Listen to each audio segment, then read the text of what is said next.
উনি দেশের মা হয়ে যাওয়া উচিত। উনি দেশের জন্য অনেক কিছু করছে, দেশের জন্য অন্য কেউ করে নাই। শেখ মুজিবের মেয়ে শেখ মুজিবের মতোই কাজ করতেছে, আমি এটাই কমো 100% গ্যারান্টি। ওনারই দরকার। এখন চালের কেজি 80 টাকা 85 টাকা বুঝলাম, কিন্তু খাওয়ান তো সবার ঘরে আছে।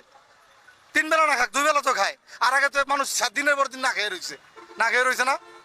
নিজের চোখে আমার বাড়ির পাশে মানুষ তো কত মানুষ না খাওয়া ছিল। এখন তো প্রত্যেকটা মানুষ এখন রিক্সাওয়ালারও 1000-1200 টাকা কামাই আছে।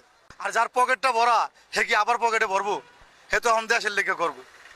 হিসাবের কথা যেটা, আপনারা জিনিস দেখেন, দেশে যত উন্নয়নমূলক কাজ হয়েছে অন্য সরকারের আমলে কি এরকম কিছু হয়েছে? হয় নাই। দক্ষিণবঙ্গের মানুষ ছিল একবার অবহেলিত, দক্ষিণবঙ্গের মানুষের দিক তাকায় নাই কেউ।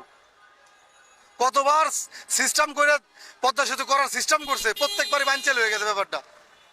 আমরা কত অসহায় ছিলাম এটা তো আমি জানি। ছোটবেলার থেকে ঢাকা যাওয়া করি, পদ্মা সেতুতে আইয়া ওই জায়গায় আইয়া পদ্মা নদীর কাছে বয়ে থাকতে হইতো।